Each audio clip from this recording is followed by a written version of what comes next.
చందు సాయి ఎలా మీ ఇద్దరు అప్పుడు వీడియోస్, అప్పుడు మీ ఇద్దరు రిలేషన్ రూమర్స్ అవన్నీ బాగా నడిచాయి. ఒకానొక టైంలో చందు సాయి కేసు అయ్యి జైలుకి వెళ్ళినప్పుడు నీ ఫోటోని వైరల్ చేయడం జరిగింది సోషల్ మీడియాలో. అవును. సిచ్యువేషన్స్ వచ్చాయి. ఎప్పుడైనా క్లారిటీ ఇవ్వాలనుకున్నావా? లేదు, ఎందుకంటే అక్కడ నేను లేను కాబట్టి చూసా. ఒక 5 thumbnails నేను చూశాను. బట్ అప్పుడున్న రూమర్స్ వల్లనే అలా ఇచ్చుకొని ఉంటారు. అది కూడా బ్లర్లో. బట్ ఆ బ్లర్లో తెలుస్తుంది క్లియర్గా నేనే అని. ఎందుకు ఇప్పుడు లేని దాంట్లో వెళ్ళి ఇన్వాల్వ్ అవ్వడం అని చెప్పి పెద్ద పట్టించుకోను నేను అలాంటి. ఎలాంటి పర్సన్? మంచోడే, క్లోజ్గా ఉన్న వాళ్ళ దగ్గర. అంటే పని ఉంటే కాల్ చేసి మాట్లాడి, ఎవరు పర్సన్ బట్టి బిహేవ్ చేస్తాడు బేసిక్, అంతే. ఓకే. లైక్ రీసెంట్ ప్రసాద్ బెహ్రాతో ఇప్పుడు యాక్ట్ చేసావా? ప్రసాద్ బెహ్రాతో యాక్ట్ చేయలేదు, but Prasad Behra was my colleague టమాటాలో. లైక్ రీసెంట్గా ఒక ఇష్యూ జరిగింది. అమ్మాయిలు షూటింగ్స్ లొకేషన్స్లో ఇలా అని చెప్పి, అలాంటి పర్సనా? ఆయన సరదా మనిషి అని నాకు తెలుసు, బట్ అదంతా సీరియస్ వెళ్ళే వరకు ఎందుకైందో అని మేము కూడా అనుకున్నాము. బట్ ఓకే, ఇంకా మాట్లాడావా ప్రసాద్? మాట్లాడ అంత క్లోజ్ కూడా కాదు. ఓకే. కమిటీ కూరలు చూసాక కాల్ చేశాను, చాలా బాగుంది యాక్టింగ్ అదంతా. చేయలే అలా నేను అలాంటి వాటికి కాల్ చేసి పాపం గుర్తు చేసి మాట్లాడలేను అనిపిస్తుంది నాకు. అది బ్యాడ్ సిచ్యువేషన్ ఉన్నప్పుడు, ఇప్పుడు ఎవరైనా ఫ్యామిలీలో ఏదైనా అయినా కానీ నేను కాల్ చేసి ఏం మాట్లాడాలో నాకు తెలీదు, సారీ ఇలా జరిగిందంట కదా అంటే తిరిగి గుర్తు చేసినట్టే ఉంటుంది కదా. బయట ఎప్పుడైనా కలిసినప్పుడు మళ్ళీ అసలు టాపిక్స్ తీయను నేను, అలాంటివి బ్యాడ్ సైడ్ నేను టచ్ చేయను. గుడ్, ఓకే, ఏడిపిస్తా కావాలంటే. కానీ బాగా క్లోజ్ ఫ్రెండ్కి అలాంటివి ఏమైనా అయిందనుకో బాగానే అలాంటివి ఏమైనా అంటూ ఉంటా, టాంట్స్ వేస్తా. కానీ లేకపోతే అసలు టచ్ చేయను. ఖాళీ టైంలో ఏం చేస్తుంటావు నార్మల్గా? ఇప్పుడు 2 yearsలోనే 16 days షూటింగ్ అయిపోయింది. 16 days అంతే, 16 రోజులు షూటింగ్. మిగతా రోజులు ఏం చేసావు? ఆలనట్ రామచంద్రుడు అని ఒక మూవీ చేసా, అదొక 1 month షూటింగ్ అయింది. తర్వాత ఒక 3 international ట్రిప్స్కి వెళ్ళా. తర్వాత నిఖిల్ది స్వయంభూ మూవీ చేస్తున్నా, ఇంకేమవుద్దో తెలియదు యాక్చువల్లీ. అలానే గీతా ఆర్ట్స్లో ఒక మూవీ ఓకే అయింది. అవి అన్నీ అంతే, అన్నీ చెప్పేస్తారు, సెలెక్టెడ్ అంటారు, డేట్స్ వరకు వస్తుంది, బట్ డేట్స్ చెప్పే వరకు నేను వెయిట్ చేయాలి. ఇంకంతే. స్టార్టింగ్ పేమెంట్స్ ఇస్తారా? ఇవ్వరు. నీకు ఇప్పుడు నీకు చెప్పి నువ్వు బుక్డ్ అంటారు. ఒక షూట్ అయితే డేట్స్ కూడా చెప్పేసి, మార్నింగ్ నేను రెడీ అయ్యి లొకేషన్ ఎక్కడండి రావాలి అంటే, సారీ అండి ఇవాళ లేదు మీ స్కెడ్యూల్, మళ్ళీ చెప్తామని అంటారు. తర్వాత సారీ అండి అసలు షూటే ఇప్పుడు లేదు, క్యాన్సిల్ అయిపోయింది, స్కెడ్యూల్ క్యాన్సిల్ అయిపోయింది అని చెప్తారు. ముందే చెప్పాలి కదండి అని అరుస్తా, కానీ ఇంక అంతకంటే ఏం చేయలేను. స్టార్టింగ్ డబ్బులు తీసుకోవచ్చు కదా. ఇవ్వరు. షూట్ అయిపోయి ఒక 100 సార్లు ఫాలో అప్ చేసే వరకు ఇవ్వరు. నీకు ఇవ్వరా? అందరికీ అంతే. కొంతమందికి మామూలుగా ముందే ఇచ్చేస్తారు. సో ఏదైనా నేనేం బిలీవ్ చేస్తా అంటే, ఇది నెగిటివ్గా వెళ్ళొచ్చు, బట్ చిన్న సినిమాకి పెద్ద సినిమాకి చాలా తేడా ఉంది. చిన్న సినిమాలో బాగా రెస్పెక్ట్ ఇస్తారు, క్యారవాన్స్ నుంచి ఫుడ్ నుంచి అసిస్టెంట్ వరకు, అండ్ పేమెంట్స్ ఎవ్రీ డే ఆ రోజు క్లియర్ అయిపోయే వరకు అంతా చాలా బాగుంటుంది. పెద్ద మూవీస్కి వెళ్ళినప్పుడు నేను అసలు పేమెంట్ ఎక్స్పెక్ట్ చేయను. పర్ డే 4,000 అయినా నేను యాక్సెప్ట్ చేస్తాను. పేమెంట్స్ ఎక్స్పెక్ట్ చేయను, క్యారవాన్ ఎక్స్పెక్ట్ చేయను. బట్ ఆ డిఫరెన్స్ తెలిసిపోద్ది ఆబ్వియస్గా. అక్కడ అందరు పెద్ద ఆర్టిస్టులు ఉంటారు, వాళ్ళకి ఇంపార్టెన్స్ ఇవ్వాలి, తప్పదు. మేము కూడా వాళ్ళకి రెస్పెక్ట్ ఇస్తాం, మా పని మేము చేసుకుంటాం. కానీ బేసిక్ మేము ఏం ఎక్స్పెక్ట్ చేస్తామంటే, పేమెంట్స్ టైంకి పడాలి. ఒప్పుకునేదే తక్కువకి అయినప్పుడు పేమెంట్స్ ఫాస్ట్గా పడితే ఇంట్రెస్ట్ వస్తుంది కదా మాకు కూడా. రోజు 1.5 hour ట్రావెల్ చేసి సిటీ అవుట్స్కర్ట్స్కి వెళ్ళి మళ్ళీ డ్రైవర్ వస్తే ఫస్ట్ మా దగ్గరికే వచ్చేస్తారు, పెద్ద ఆర్టిస్టుల దగ్గరికి వెళ్ళరు. ఫస్ట్ నన్ను పిక్ చేసుకొని మళ్ళీ రివర్స్లో సిటీకి వెళ్ళి వాళ్ళని పిక్ చేసుకొని వెళ్తూ ఉంటారు. నేను నా కార్లో నేను వస్తా అని చెప్పేస్తూ ఉంటాను. అందుకే పెద్ద మూవీస్ నువ్వు చేసి రాలేనివి ఏమైనా ఉన్నాయి? గుంటూరు కారం. అవునా? చేసావు, మంచి రోల్ చేసావు. మంచి రోల్ కాదు, ఒక చిన్న రోల్. నేను అందరికీ తెలుసు మహేష్ బాబుకి చాలా పెద్ద ఫ్యాన్ అని. సో చూసాను కదా ఫోటో. నువ్వు అప్పట్లో నేను కూడా చూసాను ఆ ఫోటో. మహేష్ బాబుతో నువ్వు దిగావు, మహేష్ బాబు నీతో దిగావు కామెంట్ కదా, అదే కదా, చెప్పు. సో అలా 5 times వెళ్ళాను ఆ మూవీకి, లుక్ టెస్ట్ కానీ ఆడిషన్ కానీ. ఫస్ట్ ఒక రోల్కి చెప్పారు ఏదో పెద్ద సీక్వెన్స్, అది లేదన్నారు. తర్వాత ఒక చిన్న దానికి పిలిచారు. ఓకే చిన్నది, కాకపోతే మహేష్ బాబుతో ఒకే స్క్రీన్లో, ఐ మీన్ ఒకటే షాట్లో ఇద్దరం ఎంటర్ అయ్యే షాట్, ఒక చిన్న డైలాగ్ ఉంటుంది సార్తో, మహేష్ గారితో. ఓకే నాకు ఓకే పేమెంట్ ఏం మాట్లాడలేదు నేను. వెంటనే నైట్ 11 కాల్ చేస్తే మార్నింగ్ 5కి వెళ్ళిపోయా. అప్పుడు పూజా హెగ్డే ఉన్నప్పుడు సీక్వెన్స్ అది. పూజా హెగ్డే గారు, సారీ గైస్, పూజా హెగ్డే గారు, మురళీ శర్మ గారు, మహేష్ బాబు గారు, నాది 4 members కాంబినేషన్ సీన్. చాలా ఎక్సైట్ అయిన, ఎక్కడా పెట్టలేదు, మేబీ దిష్టి తగిలేమైనా వద్దేమో అని. End of the day Pooja Hegde దగ్గర వెళ్ళిపోయిన తర్వాత సీన్ లేదు. మళ్ళీ కుర్చీ సాంగ్ షూట్ రోజు పిలిచారు. ఒక వేరే నర్స్ రోల్ లాంటిది ఏదో ఉంది ఆ సాంగ్లో, అదే అతనికి ఇంజెక్షన్ ఇస్తారు కదా ఆ దానికి అని. ఓకేలే అదైనా ఓకే, చాలాసేపు ఒక 3-4 days అన్నారు. అన్ని డేస్ మహేష్ గారితో ఉండే అవకాశం మళ్ళీ ఎప్పుడు వస్తుందో అని చెప్పి దానికి కూడా వెళ్ళాను. బట్ ఆ రోజు కుదరలేదు, వేరే అమ్మాయిని తీసుకున్నారు. ఎందుకు క్యాన్సిల్ అయిపోతుంటాయి నార్మల్గా? ఎప్పుడైనా అబ్జర్వ్ చేసి ఎప్పుడైనా ఆలోచించావా? ఏం ఆలోచించలే. ఇంకా మహేష్ బాబు గారితో ఏ మూవీలు క్యాన్సిల్ అయ్యాయి? అలా ఏం లేదు. నేనేమైనా సమంతాన మహేష్ బాబు గారితో 10 సార్లు అవకాశం రావడానికి, ఇంక ఇప్పుడైతే రాజమౌళి ఆబ్వియస్ కుదరదు. వెయిటింగ్ కాకపోతే ఆ మూవీ కోసం. ఆయనతో చేస్తావా సినిమా? చెయ్యాలి, ఏదో ఒక రోజు చేస్తాను మహేష్ గారితో మూవీ. వైఫ్ ఆఫ్, దీని గురించి అసలు ఎందుకు చూడాలి అని అంటే సినిమా? ఈ మధ్యకాలంలో ఒక చిన్న మూవీ ల్యాగ్ ఎక్కువ అని కాదు, మేబీ మీకు 5 minutes ల్యాగ్ అనిపించవచ్చు అంతే. హోల్ మూవీలో చాలా స్క్రీన్ ప్లే బేస్డ్, ఎక్కువ ట్విస్ట్లు ఉండేది. ఏదైనా చూడాలనుకుంటే హ్యాపీగా చూడొచ్చు. ప్లస్ మీరు చూసినందుకు అసలు రిగ్రెట్ అయితే అవ్వరు. ఇప్పటి వరకు చూసిన వాళ్ళందరూ అదే చెప్పారు. నేను ప్రీమియర్ షోకి పిలిస్తే కొంతమంది రాని వాళ్ళు. నీకు నేను ఎక్కడ ఉన్నా, నేను బయటికి వెళ్ళాను, చెప్పాను నీకు ఆల్రెడీ. అయినా అమ్మో చెప్పు. సో ప్రీమియర్కి వచ్చిన వాళ్ళైనా, మూవీ ఇంట్లో చూసిన వాళ్ళైనా, ఇవాళ కూడా నాకు యాక్చువల్లీ రిలీజ్ అయిన రోజు కంటే నెక్స్ట్ 2 days తర్వాత నుంచి ఇన్స్టాలో మెసేజ్ రిక్వెస్ట్లో like hundreds of messages. Wife of చూసాను, దివ్యగారు బాగుంది, ఇది బాగుంది, అది బాగుంది అని సెగ్మెంట్స్తో సహా చెప్తున్నారు. సో అక్కడ నేను అనుకున్నా ఓకే జనరల్ ఆడియన్స్ వరకు రీచ్ అయిపోయిందంటే ఓకే ఇంకా మంచి రెస్పాన్సే అని. సో బాగుంది. ఇప్పుడు ఈ వైపు ఇప్పుడు యూట్యూబ్ మెయింటైన్ చేస్తున్నావా? సత్యభామ ఇంకా ఉంది, అలానే ఛానల్ ఉంది. నేను ఇంకా వీడియోస్ అయితే ఇప్పటివరకు ఏం చేయలేదు. మళ్ళీ వీడియోస్ ఏం చేయట్లేదు, వ్లాగ్స్ అలాంటివి ఏం లేదు? నేను అసలు చేయను. వ్లాగ్స్ చేయవా? అలవట్లేదా? రావా అంటే ఏమో అంత కంటెంట్ అంతసేపు నేను మాట్లాడలేను అనిపిస్తుంది. హాయ్ గైస్ ఇవ్వ నేను ఇక్కడికి వచ్చా అంతే, దాంతో ఏం మాట్లాడాలి? ఇక్కడ ఇది ఉంది, అక్కడ ఇది ఉంది, అవన్నీ చూస్తారు కదా, గూగుల్లో చూసినా దొరికేస్తాయి. ఇంకా నాకు ట్రై కూడా చేయలేదు ఎప్పుడు. ఇంట్రోవర్ట్ అంతే. తెలిసిన వాళ్ళ దగ్గర బీభత్సమైన ఎక్స్ట్రోవర్ట్, అవును. తెలియని వాళ్ళ దగ్గర కొంచెం ఇంట్రోవర్ట్ కదా. ఎలా మేనేజ్ చేస్తావు నార్మల్గా బయట షూటింగ్స్లో?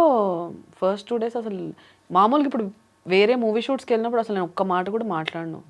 నాకు అరగంటకి నేను వెళ్తా, పడుకుని పోతా. పొద్దున్నే లేవడం నాకు అసలు అలవాటు లేదు. షూట్స్ అప్పుడు మాత్రమే, ఎంత ఎమర్జెన్సీ నైట్ పడుకోకపోయినా కానీ షార్ప్ 5 కంటే 5కి సెట్లో ఉంటా. అదైతే ఒకటి ఉంది. సో నాకు నిద్ర లేకపోతే నేను బతకలేను అనమాట. తిండి లేకపోయినా బతికేస్తా.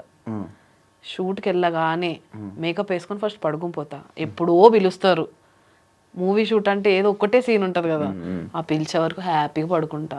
నా సీన్ ఉన్నప్పుడు వెళ్తా, అందరికీ హాయ్ చెప్తా, సీన్ చేసుకుని వచ్చి కార్ వేసుకుని ఇంటికి వెళ్తా. పడుకుంటూనే ఉంటావు లైఫ్ మొత్తం, రోజంతా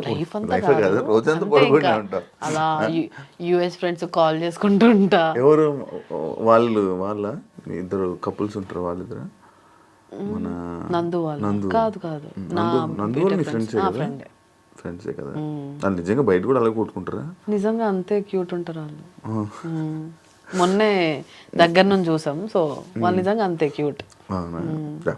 నేను పోస్టర్ చూసినప్పుడు నాకు డౌట్, మీ ఇద్దరు వైఫ్ అండ్ హస్బెండ్. అవును. ఒక దాంట్లో నువ్వు హ్యాపీగా కూర్చున్నావు, ఆయన డల్ ఉన్నాడు. ఒక దాంట్లో నువ్వు డల్ ఉన్నావు, ఆయన హ్యాపీగా ఉన్నాడు. ఏంటి? సో బేసిక్గా ఆయన ఒక ఎలా చెప్తారు, ట్రైలర్లో ఉన్నది ఏదైనా కూడా సైకో క్యారెక్టర్. ఆయన పెళ్లి చేసుకున్నాక నాతో హ్యాపీగా ఉండడు అనమాట. నన్ను ఏదో ఒకటి కొట్టడం, మీ ట్రైలర్లో చూస్తుంటే ఫ్రిడ్జ్లో పెట్టడం. ఆయన సైకో ఏంటి? అదే తర్వాత నా సైకోది ఏంటి అనేది నేను బయటకు తీసుకొస్తా. ఓకే సో అందుకు 2 వేరియేషన్స్ ఉన్నాయి ఇద్దరిలో. ఓకే కాదు నీ లైఫ్లో ఇలాంటి సైకో వస్తే ఏం చేస్తావు? నా లైఫ్లో నాలాంటి సైకో వస్తా, నీలాంటి సైకో కాదు, ఒక అబ్బాయి సైకో వస్తే ఏం చేస్తావు? కొడతావా? వదిలేసి వెళ్ళిపోతాను, పట్టించుకోను. ఎక్కువ స్ట్రెస్ తీసుకోను నేను, ఏదైనా 2 రోజుల కంటే ఎక్కువ ఆలోచించను, ఎంత బాధ పెట్టే విషయమైనా. అనవసరంగా జుట్టు ఊడిపోద్ది మళ్ళీ నా టెన్షన్ వస్తే. ఏం పోయినా పర్లేదు, జుట్టు ఊడకూడదా? అదే కదా, అదే టెన్షన్ ఎక్కువ తీసుకోలేను అనమాట నేను. టెన్షన్ పడితే నాకు ఫస్ట్ తెలిసిపోద్ది. ఏం చేస్తావు టెన్షన్కి?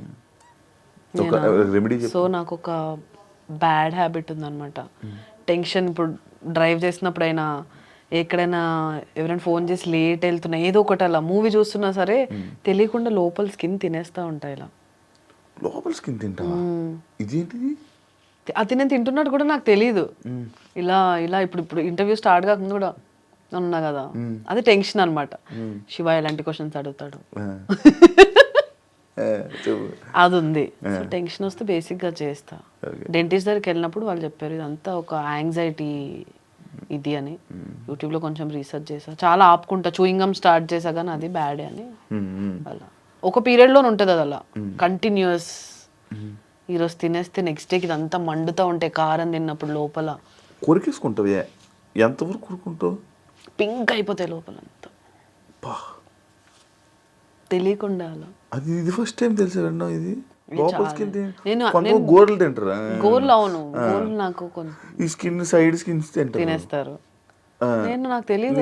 నేను కొరుకుతాను అందులో ఒకటిని, ఇలాగే కొరుకుతాను సైడ్కి. అది ఓకే. లోపల లోపల ఎలా కొరికేసుకొని తినడం? అది ఎలా మళ్ళీ మధ్యలో ఒకరోజు పాజ్ ఇస్తే నెక్స్ట్ డే నుంచి ఆ హ్యాబిట్ ఉండదు. కంటిన్యూస్గా ఒక 2-3 డేస్ చేసామంటే ఇంకా అదే తెల్లారలేదు పని ఉంటుంది. టీవీ చూసినా, నడుపుతున్నా, మాట్లాడేటప్పుడు తప్ప మిగతా టైం అంతా ఇలానే. అది చూసి చాలా మంది యాటిట్యూడ్ అనుకుంటారు, తప్పు గైస్. నాకు యాటిట్యూడ్ లేదు. అవును, నేను కొంచెం యాటిట్యూడ్, యారోగెంట్, రిప్లై అవ్వదు, పొగరు అని అంటారు. ఎందుకు అంటారు? అంటారు, ఇంతమంది అంటారు. ఎందుకు అంటారు? ఎప్పుడైనా నీకు రిప్లై ఇవ్వలేదా నేను? నాకు ఇచ్చోలే చెప్తున్నాను, కొంతమంది అంటారు కదా. అంటారు కొంచెం అవతల వాళ్ళు, కొంచెం ఓకే ఇది మన వైబ్ కాదు, లేకపోతే ఏదైనా ఎక్స్పెక్ట్ చేస్తున్నారు అన్నట్టు. ఏదో ఒకటి. ఇప్పుడు చాలా మంది బయటకు వెళ్దాం, అలా ఎక్కువ బయటకు వెళ్దాం నేను రాను. నాకు ఇంట్లో ఉండడం ఇష్టం. వెళ్తే ఫ్రెండ్స్ దగ్గరికి వెళ్తా. సో నాకు బేసిక్గా ఎప్పుడు చిన్న సర్కిల్లో ఉండడమే ఇష్టం, కంఫర్ట్. ఎక్కువ సర్కిల్ ఉంటే నేను అందరినీ కలిసి అందరి ఎక్స్పెక్టేషన్స్ నేను రీచ్ అవ్వలేను. నేను అందుకే చాలా మంది బర్త్డేస్ లో కూడా మోస్ట్లీ కనిపించను. నన్ను ఎవరు ఎక్కువ కనిపిస్తావు. నువ్వు ఎక్కడున్నావు? నువ్వు కూడా 2 సార్లు కలిసాం అంతే బర్త్డేస్ లో.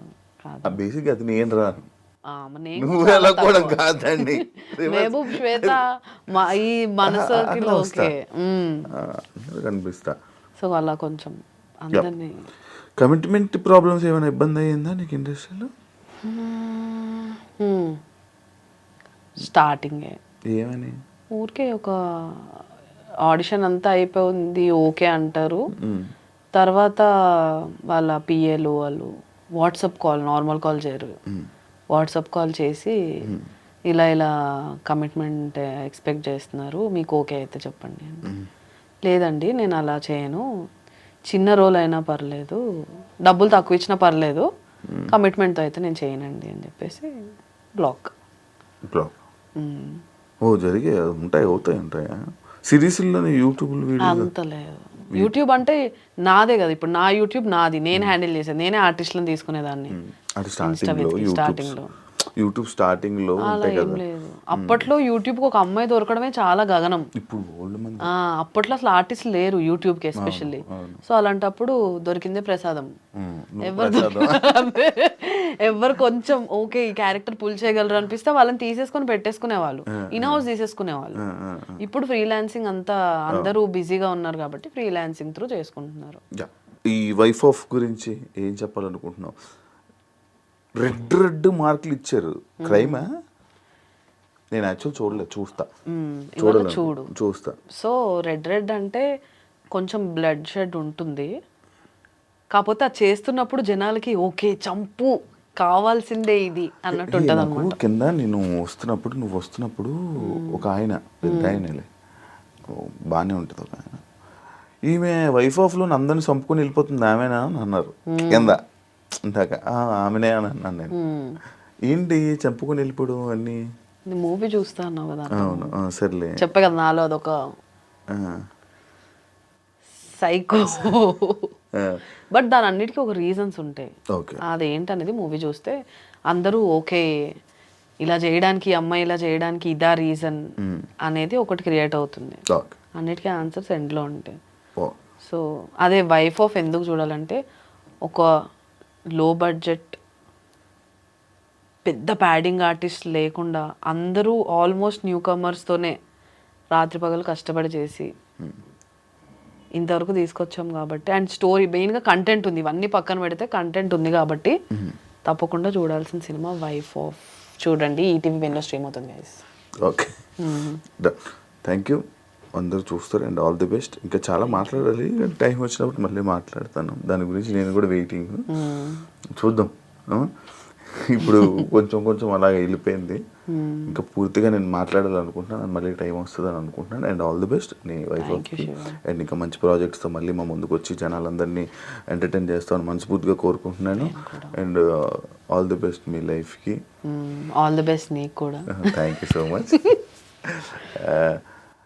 చూశారు కదా, వైఫ్ ఆఫ్ ఈ టీవీలో స్ట్రీమ్ అవుతుంది, అందరూ వెళ్ళి తప్పకుండా చూడాలని మనస్ఫూర్తిగా కోరుకుంటున్నాను. And thank you so much. ఇంకో గెస్ట్తో మళ్ళీ మేము ముందుకు వస్తాను. అంతవరకు సియా.